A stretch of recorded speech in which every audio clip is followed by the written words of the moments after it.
This is 5 on Your Side at 6. Focused on you. No family should have to deal with that. Tonight, St. Louis County's top prosecutor is reacting to a tragic string of teen violence in the last 2 weeks. Good evening, I'm Ann Allred. And I'm Mike Bush. Right now, the major case squad is searching for the shooter who killed a 15-year-old boy in Pagedale yesterday afternoon. Today, police identified that victim. He is Lawrence Clark from Veneta Park. 5 on Your Side's Diamond Palmer is live at the Pagedale Police Department with more on the investigation. Diamond. Well, Mike and the major case squad and Pagedale Police Department tell us that they have nearly 24 leads in this case, and tonight still no suspect in custody. St. Louis County Prosecutor Wesley Bell is calling on local governments to step in and stop what he says is a gun violence problem. A day after Lawrence Clark was killed on Purdue Avenue, the major case squad says there's 20 leads but no suspect in custody. St. Louis County Prosecutor Wesley Bell arrived on the scene moments after the gunfire rang out. A 15-year-old lost their life, and it's just we're seeing too much of it. Bell met with the family on scene. Police say 19 investigators are working the investigation. Lawrence was killed in Pagedale. It's less than 3 miles from where Lawrence is from in Veneta Park. It comes on the heels of 16-year-old Kaylee Gain being attacked in Hazelwood, the stabbing death of 14-year-old Justin Brooks and Jennings, and a group of teens fighting that ended in gunfire in Glasgow Village, leaving one teen with a graze wound. Bell's office provides support to police investigations on scene. It's something he says has been a priority since he's been in office. I think that it's important to show up. We have seen the victims and the assailants getting younger and younger, and it's just tragic, and it's something that we need to address. I'm a big proponent of common sense gun safety laws, but also we have to look at those underlying root causes of why this is happening. Bell says St. Louis has a gun violence problem. He says there's a black market for guns that teenagers are getting their hands on and wants local government to step in. There are a lot of guns coming into our communities, and as a result, they get stolen. Bell says what happened in Pagedale. No family should have to deal with that. Tonight, the major case squad declined our interview request. However, this investigation remains open and active. Anyone with information is urged to call Crime Stoppers at 866-371-TIPS. Reporting live in Pagedale, Diamond Palmer, 5 on Your Side. Tonight, a St. Louis County mom is accused of threatening the lives of school staff. Police say Tamika Stewart was called to Berkeley Elementary to pick up her child last week. And when she got there, the vice principal was restraining her child. Police say Stewart took her child to the hospital because he was having trouble breathing, and she recorded a Facebook Live video there. In it, she threatened school staff with violence. Stewart is charged with making a terrorist threat and harassment and is being held without bond.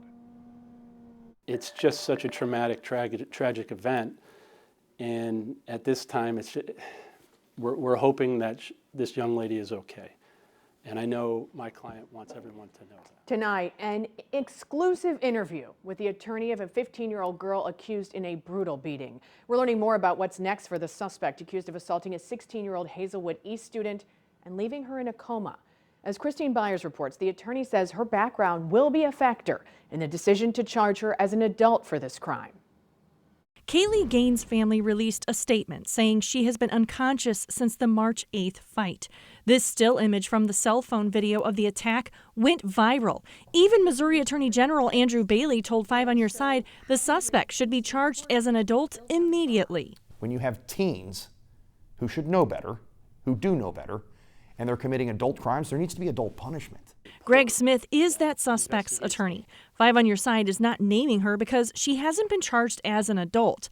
Smith says she's 15 years old, and the Attorney General, like most people who believes she should be certified as an adult, doesn't know all of the facts. One of the general rules about certification hearings is the focus is supposed to be on, on the juvenile and not on the alleged conduct. Smith says his client was a sophomore on the honor roll at Hazelwood East, taking AP courses, and was a member of the orchestra. She comes from a great family, a great home, has no prior history with the juvenile court. The court is asked to look at Is there a history here? Is there a repetitive pattern of crimes, offenses committed by this juvenile that say, hey, she's beyond the reach of the juvenile court. She can't be rehabilitated. Christine Byers, 5 on your side. Attorney says the certification hearing for his client is still likely weeks away and has not yet been scheduled. Meanwhile, GoFundMe pages for the Gain family have reached more than $400,000.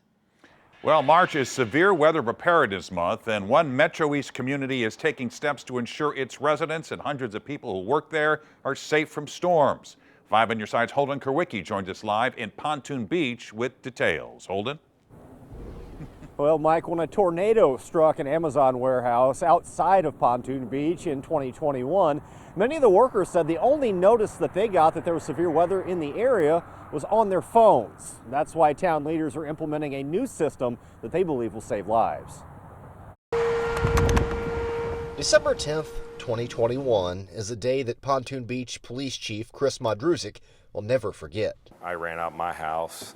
Yeah, it was just going down the interstate and trying to get there. You're like, oh my God, trucks turned over cars. You're just like, this is horrible. An EF3 tornado slammed into an Amazon warehouse just outside of town, killing 6 people when a portion of the building collapsed. It was devastating, and I couldn't imagine what the families, co-workers, and everybody else went through on that. In an effort to improve safety, the village of Pontoon Beach recently installed new storm sirens on the north side of I-270 near Gateway Distribution Center. You'll be able to hear the tornado siren sound off inside the warehouse.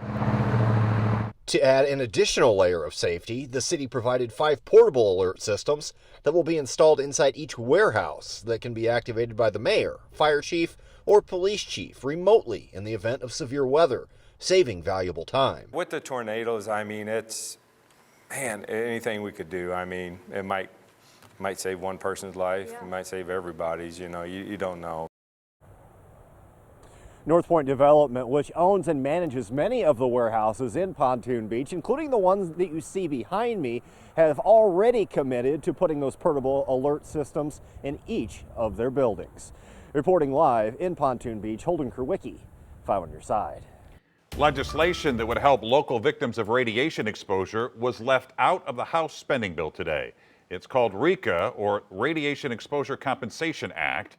The measure passed the Senate last week. It provides compensation from the federal government to people who develop cancer or other diseases after being exposed to radiation. Local lawmakers voiced their concerns for the snub, including Senator Josh Hawley, who called the situation a total failure. Missouri Congresswoman Ann Wagner today said, quote, "Time is of the essence, and I will continue to fight for any path forward to get this passed in the House." Congresswoman Cori Bush also voiced frustration with the move, saying this is an insult to our communities who continue to be harmed by the radioactive waste dumped and left for decades by the federal government. Caught on camera, a man suspected of stealing from a construction site of a new elementary school. What police say he took. Then, severe weather is turning into an opportunity for car shoppers. The deals being offered for dinged up cars. And Mother Nature's not sending any more dingers our way over the next few days. We have pretty quiet weather heading into the weekend. One chance of rain before we get there. We'll talk about it in 10 minutes.